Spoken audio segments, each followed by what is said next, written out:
Olá, amores da minha life, tudo bem com vocês? Segue agora vídeo sobre verminoses, tá? Verminoses, 7º ano. O primeiro vídeo, nessa primeira parte, vai ser sobre plateumintos, os vermes achatados, ok?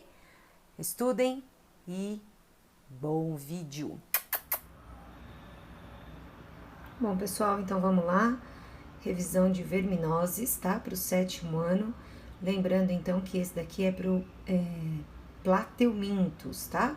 Então, a gente vai ter dois vídeos, um de plateumintos e o outro de nemateumintos. Então, vamos lá, especificamente plateumintos. Os plateumintos que nós vamos estudar são os vermes que são achatados, né? Então, eles fazem parte do reino animal. O filo deles é o plateumintos, que eles são vermes achatados.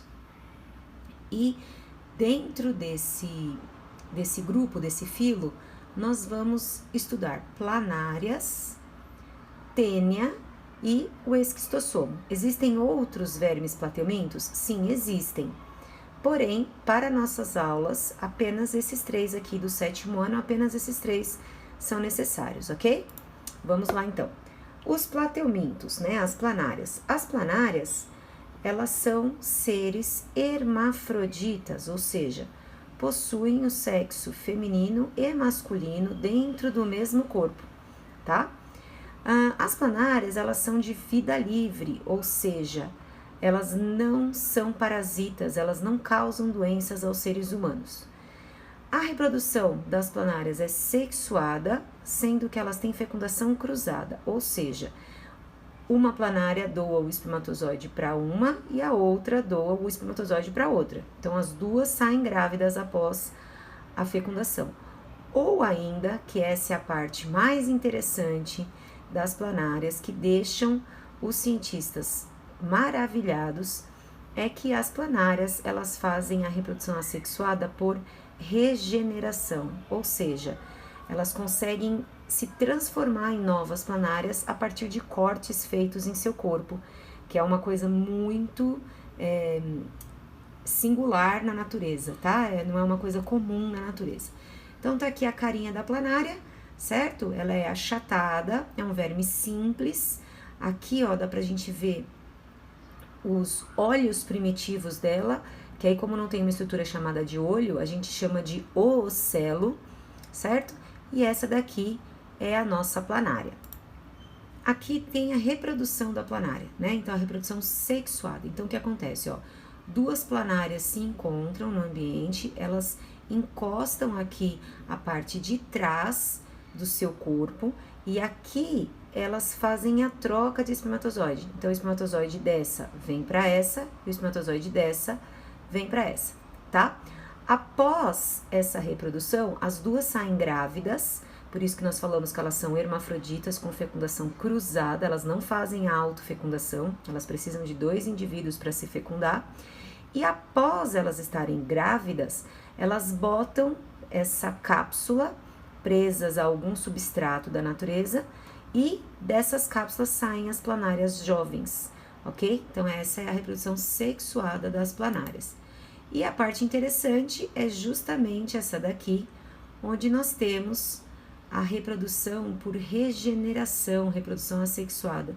Então, nós temos aqui uma planária, essa planária recebeu vários cortes e de cada corte surgiram novas planárias. Então, essa é a característica da planária que deixa todos os cientistas malucos, tá? Então, por isso que nós estudamos a planária, mesmo ela não sendo um ser que contamina o ser humano, né? Não é um ser vivo que causa parasitismo, não causa doenças nos seres humanos, ok? Agora, especificamente dos seres, das verminoses, né? Dos vermes que causam doenças em nosso organismo, temos a tênia. A tênia, ela é conhecida como teníase, a doença que ela causa, que também é popularmente chamada de solitária, ou ainda esse ser vivo, né? Esse verme pode causar uma doença chamada cisticercose. Por isso, então, ele é considerado um parasita do homem. A tênia, ela sempre vai ser hermafrodita, justamente porque ela fica sozinha no nosso intestino. Então, ela tem o seu corpo macho e fêmea dentro, né, do seu próprio corpo. Sua reprodução é sexuada, porém, como ela fica sozinha, ela faz a autofecundação, ou seja, ela mesma se auto-engravida. Então, os espermatozoides de uma proglote, que é a parte do corpo dela, entra nos óvulos, nos ovários, fecunda os óvulos que tem também na proglote, ok? Então, essa é a tênia. Aqui tem o ciclo de vida da teníase, ok? Então, nesse ciclo de vida aqui, nós temos o seguinte: tudo começa com um ser humano contaminado fazendo suas necessidades fisiológicas em um local sem saneamento básico, ok? Em um local sem saneamento básico, pode ser no chão, pode ser na água, enfim. Para o ciclo da teníase, o que acontece? Essas fezes contendo as proglotes grávidas, proglotes são essas partes aqui da tênia, ok? Então, essas partes, elas vão pro solo e lá elas estão com ovos, tudo bem? Aí, quando os animais vão pastar nesse local contaminado, esses ovos são ingeridos pelos bois, pelos bovinos ou suínos, e isso acaba contaminando esses animais. Nesse caso, então, esses animais são considerados os hospedeiros intermediários. Por quê? Hospedeiro intermediário, porque eles vão abrigar a larva desse verme, tá? Então, no corpo desse animal vai ficar a larva. E essa larva, ela vai penetrar, ela vai entrar pela boca do animal, vai chegar no estômago, do estômago vai para o intestino, e no intestino ela ganha a corrente sanguínea. Na corrente sanguínea, a larva se instala na musculatura do animal. Lembrando que a musculatura do animal é a carne que a gente come, ok? Então, essa larva é chamada cisticerco. Então, essa larva fica na carne. Quando nós, seres humanos, ingerimos uma carne contaminada, crua ou mal cozida, nós podemos ingerir esse cisticerco. Quando nós ingerimos esse cisticerco, ele passa pelo nosso trato gastrointestinal e aí ele se fixa na parede do nosso intestino através da sua cabeça, que é chamada de escólex. E lá ela começa a crescer, esse verme começa a crescer, vira um verme adulto, toma conta de todo o nosso intestino e quando ele já virou verme adulto, ele passa a fazer a reprodução, tudo bem? E aí nós, seres humanos que abrigamos o verme adulto, nós chamamos de hospedeiros definitivos, tudo bem? Aqui uma curiosidade, tá? Nós temos duas espécies principais de que causam teníase no ser humano.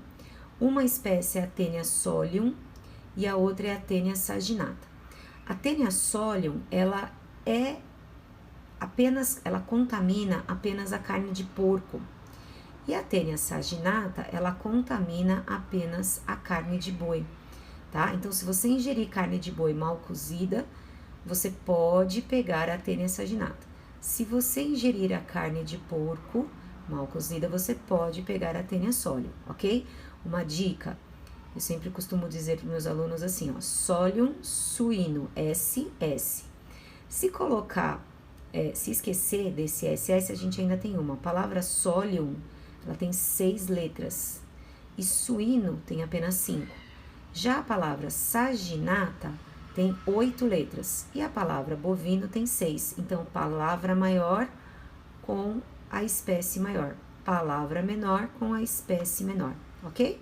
Então, essa daí é uma dica para você não esquecer qual é a Taenia solium e qual é a Taenia saginata. Continuando então. Então, aqui, ó, a gente tem o ciclo comum, semelhante àquele primeiro esquema que nós vimos. Só que aqui tem um novo esquema, que é o caso da cisticercose. O que acontece? Nós temos um problema aqui. Especificamente para as larvas de Taenia solium, que é a tênia do porco, o verme é pequeno. Então, o que pode acontecer? Se nós ingerirmos o cisticerco, o ovo, ou o cisticerco da Taenia solium, ao invés dele fazer o ciclo comum e se alojar no nosso intestino, ele pode cair na corrente sanguínea, assim como no caso do porco, e ele pode parar em algum músculo do nosso corpo ou em algum outro lugar. Um lugar de preferência que ele tem aqui, ó, é o cérebro. Então, quando nós temos o verme instalado em algum órgão do nosso corpo ou dentro de algum músculo do nosso corpo, nós nos tornamos o hospedeiro intermediário. E aí nós abrigamos apenas a larva, que é chamada cisticerco. Nesse caso, no ser humano, nós temos uma doença então chamada cisticercose. Então, teníase é a doença onde nós temos o verme adulto no nosso corpo, que está lá no nosso intestino. Cisticercose é quando nós temos o verme bebê, a larva, o cisticerco dentro do nosso corpo. E como eu sempre falo para os meus alunos, se você tiver que escolher entre teníase e ter quase 8 metros de verme dentro do seu intestino, ou ter uma larvinha de 1 ou 2 centímetros dentro do seu corpo, escolha sempre essa daqui.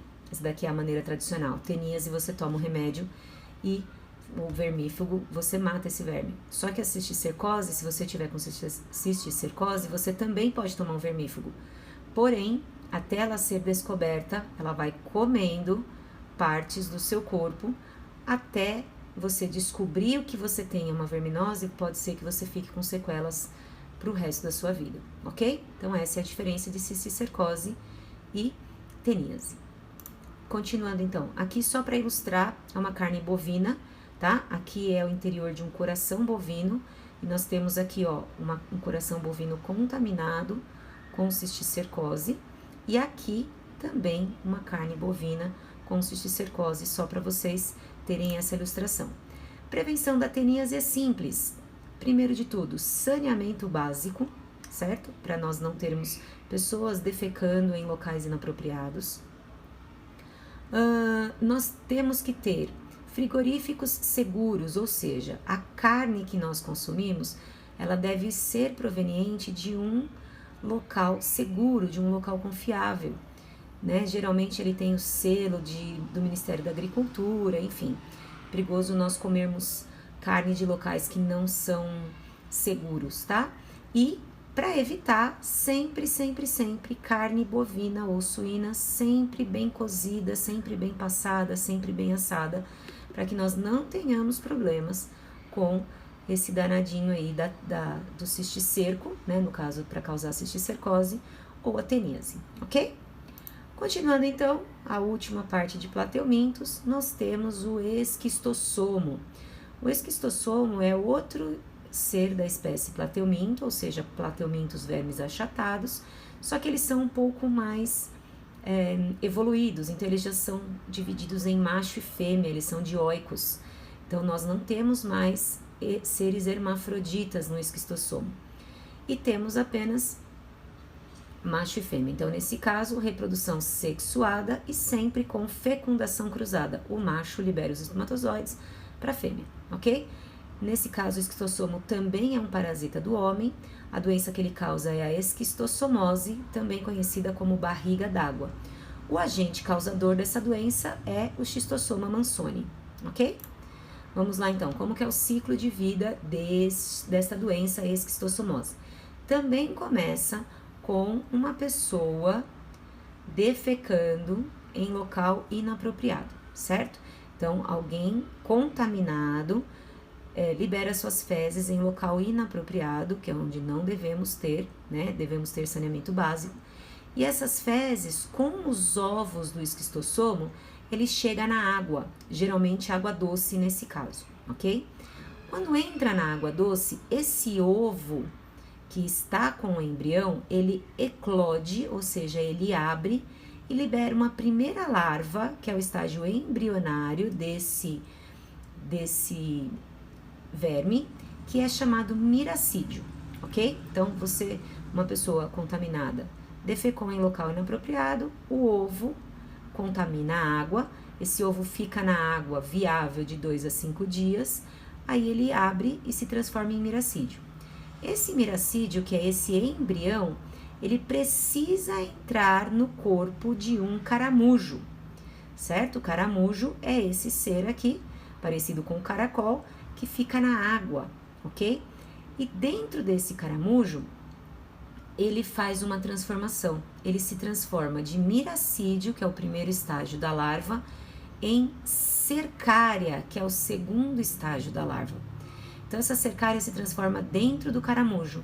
E aí ela sai do caramujo. Essa larva é a forma infectante do ser humano. Ela tem uma infecção ativa, ela entra no nosso corpo por vontade própria.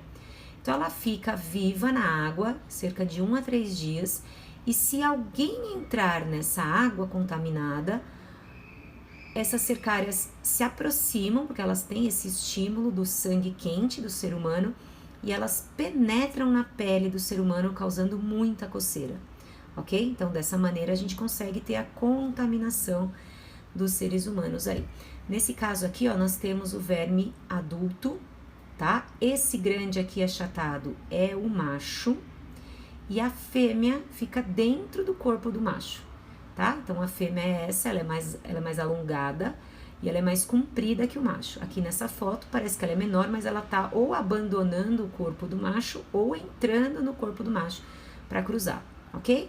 Aqui, ó, nós temos o ovo do esquistossomo, que é caracterizado por essa espícula que existe aqui. Então, você olha no microscópio, se você tem um ovo nessa característica aqui, você tem uma contaminação por esquistossomose.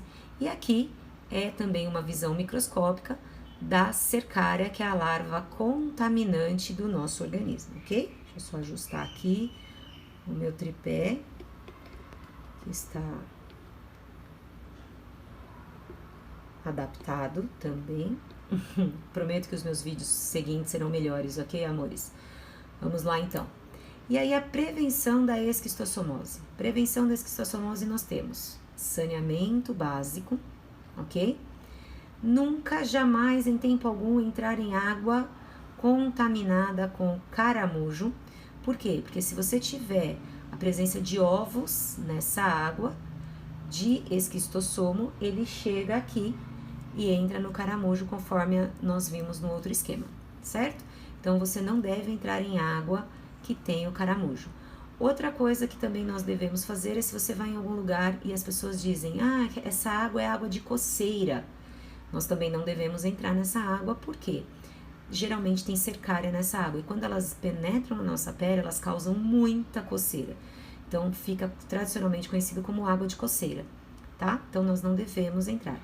Em alguns livros ou na internet, você pode verificar como prevenção o combate ao caramujo. Só que eu sempre falo para os meus alunos que nós devemos tomar cuidado com essa história de prevenção ao caramujo, combate ao caramujo. Por quê? O caramujo é um ser vivo da natureza, ele está em equilíbrio no meio ambiente e assim deve permanecer. Ele faz parte da cadeia alimentar da água. Então, se nós matarmos e exterminarmos os caramujos, nós podemos ter um desequilíbrio ambiental. Então, ao invés de matar uma espécie para proteger a nossa espécie, vamos ter consciência, vamos ter saneamento básico, vamos ter política de prevenção, vamos ter informação para a população para não entrar em água com caramujo e vamos deixar esses caramujinhos lá vivendo em paz, ok? É isso então. Assista o próximo vídeo, que é sobre os nemateumintos. Se você ainda não é inscrito, se inscreva no meu canal, curta, compartilhe e até a próxima. Beijos, tchau, tchau.